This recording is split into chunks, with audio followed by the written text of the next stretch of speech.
Je suis docteur Nyazegbo Annie, je suis neurologue au CHU de Bouaké.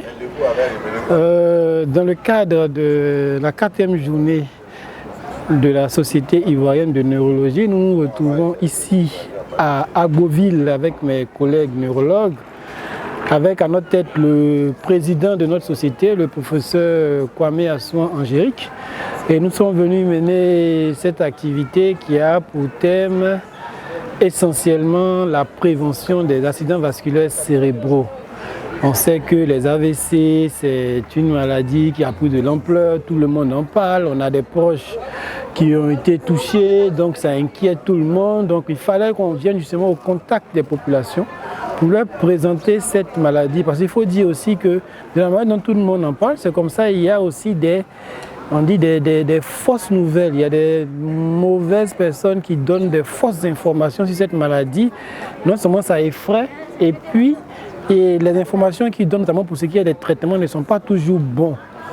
Donc c'est pourquoi il fallait qu'on vienne quand même dire la vérité aux patients. Donc c'est dans ce cadre que nous sommes là. Et aujourd'hui nous avons fait plusieurs activités. Une première activité en salle de conférence qui était adressée au personnel de santé, aux médecins, aux infirmiers. Donc on leur a rappelé ce que c'était que l'accident vasculaire cérébral, on leur a rappelé les différentes possibilités thérapeutiques, on leur a rappelé le rôle important qu'ils doivent jouer pour ce qui est de la prise en charge de cette affection. Et le deuxième volet de cette activité a intéressé essentiellement les patients, a intéressé la population, que nous avons dépisté de façon gratuite pour ce qui est de l'hypertension artérielle, qui est le principal facteur de risque des accidents vasculaires cérébraux. Nous les avons dépisté aussi du diabète, qui est un facteur de risque important, donc qui fait le lit de l'accident vasculaire cérébral. Et enfin, nous avons fait une phase de sensibilisation des populations. Nous les avons informés, nous leur avons donné des bonnes informations, nous les avons mis à niveau, et en espérant que cette activité ait porté son fruit.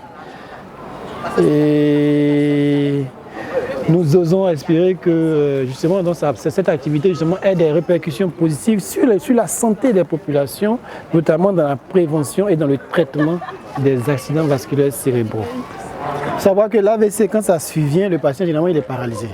Et quand il est paralysé, on ne peut pas faire grand-chose. On fait un peu de rééducation, s'il a la chance, il va récupérer, mais malheureusement, la plupart du temps, il risque de rester paralysé. Donc ce qui est important dans cette maladie, c'est d'éviter de l'avoir. Donc c'est de la prévention. Et comment prévenir cet AVC? C'est dans le traitement des facteurs de risque. Donc il faut traiter l'hypertension artérielle. Donc quand un patient est hypertendu, il faut qu'il parte à l'hôpital. Il faut qu'il prenne son traitement. Il faut que sa tension soit contrôlée. C'est-à-dire qu'il faut qu'elle soit en bas de 14,9. Si c'est au-delà, ça veut dire que ça ne marche pas. Il faut changer le traitement avec l'aide de son médecin ou bien il faut renforcer son traitement. Il faut que le diabète soit traité. Quand vous êtes diabétique, allez-y à l'hôpital. Allez-y justement vous faire suivre avec des médicaments qui vous seront donnés, que vous devez prendre tous les jours. Suivez votre régime. Suivez votre régime de diabétique. Faites du sport. Évitez la sédentarité.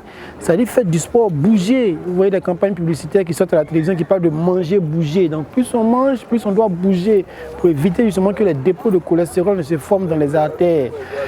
Et il faut aussi éviter le tabac. Le tabac est un facteur de risque très important des AVC. Il faut éviter de fumer. L'alcool, il faut le consommer de façon vraiment, j'aurais dit, il faut éviter de consommer d'alcool. Mais bon, pour ceux qui ne peuvent pas, il faut réduire de façon drastique la consommation d'alcool. Donc c'est essentiellement par ces mesures-là qu'on peut prévenir les accidents vasculaires cérébraux. Il faut manger équilibré, ça c'est sûr, mais surtout il faut éviter de manger gras, il faut éviter de manger salé, il faut éviter de manger trop sucré.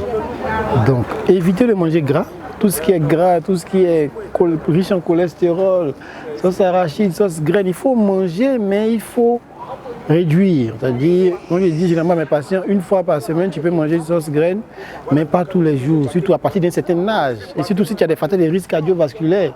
Mais sinon, si tu es jeune, tu n'as pas de facteurs de risque cardiovasculaires, bon, tu peux manger, mais attention, il faut contrôler ta tension, il faut contrôler ta glycémie, il faut contrôler ton taux de cholestérol.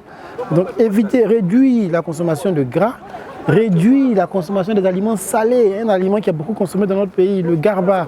Il faut manger le garba, c'est bon, mais on peut le manger avec du sel. Mais on vient mettre du cube magie frais dessus sur les plats, ça augmente la tension, ça c'est pas bon. Il faut éviter aussi de manger trop sucré, on consomme trop sucré. Les sodas sont trop sucrés, les jus de bissap, on met trop de sucre. On peut consommer un jus de bissap naturel. Même on peut prendre son café le matin, mais avec à la limite un carreau de sucre. Et là, ça prévient justement les maladies comme les AVC et comme le diabète. Ouais. Le diabète, justement, on dit qu'on est dit quand un patient est diabétique, quand sa glycémie va monter. C'est-à-dire qu'on prend sa glycémie, on voit c'est monter. Ça, c'est le diabète. Mais le diabète, c'est un facteur de risque d'un AVC. C'est comme l'hypertension artérielle. Quand un patient est hypertendu, il peut développer un AVC. Quand un patient est diabétique aussi, il peut faire un AVC. Donc ce sont des facteurs, ce sont des maladies qui vont faire le lit de l'AVC. Donc c'est pourquoi justement, il faut traiter ces maladies-là pour ne pas que demain tu aies un AVC. Donc c'est un peu ça le lien entre diabète et puis AVC, tension artérielle et puis AVC, qui sont des facteurs de risque d'AVC. Bon, on dit merci à votre équipe qui me permet de m'exprimer. J'espère que ça va toucher beaucoup de monde et que mon message ne tombera pas dans les oreilles de sourds et que les conseils que j'ai donnés là seront appliqués et chacun fera tout pour qu'on réduise en tout cas cette maladie qui est très dangereuse par les conséquences qu'elle va entraîner. Parce que vous voyez, un monsieur qui marche tout d'un coup, qui part, il va au travail, un coup il est paralysé, il ne peut plus travailler. Si c'est le privé, tu es licencié, donc c'est vraiment dramatique pour les familles. Si c'était le seul membre de la famille qui apportait de l'argent, vous voyez que ces enfants ne pourront plus aller à l'école. Donc il y aura vraiment une baisse drastique de la qualité de vie de ces patients. Donc il faut qu'on fasse tous des efforts, moi y compris, pour prévenir et pour traiter cette maladie. Je vous remercie.